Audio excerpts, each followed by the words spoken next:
A week ago they were political rivals, today partners in an unlikely coalition government. New Conservative Prime Minister David Cameron and Liberal Democrat leader Nick Clegg, now Cameron's deputy in number 10. It's behind this door that the real work now begins. Not only cutting Britain's huge budget deficit and getting to grips with the ongoing conflict in Afghanistan, but also learning how to live together. The combination of both Tory and Lib Dem members of Parliament does now give them a majority in the lawmaking House of Commons, but that doesn't mean they'll agree when it comes to the issues on which historically they've differed.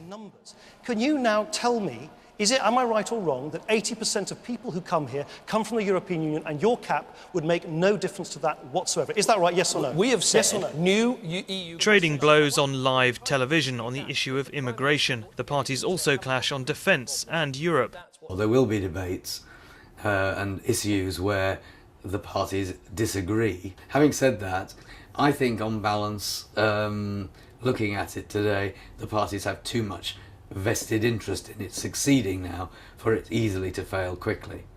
And where they can't afford to fail is on the economy.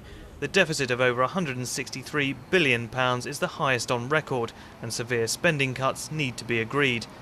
A feared return to recession in the coming months could damage both parties' future popularity, and some view the uncertain foundations of the new Lib Dem Tory coalition as an opportunity for Labour to rebuild. A lot of those people who voted Liberal Democrat, often to keep the Conservatives out of government, will think, well, what was I doing? And many of those, I suspect, will switch to the Labour Party. That would cost the Liberal Democrats several MPs. It could also be a very important electoral opportunity for Labour to try and reunify some of the left and centre-left vote under it, which is fragmented.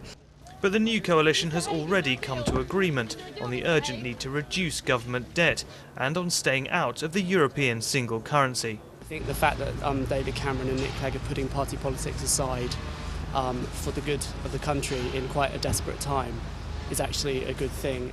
While some are in favour of the coalition, others predict a new election within months, a prospect that will no doubt encourage both parties to make the most unlikely of marriages work.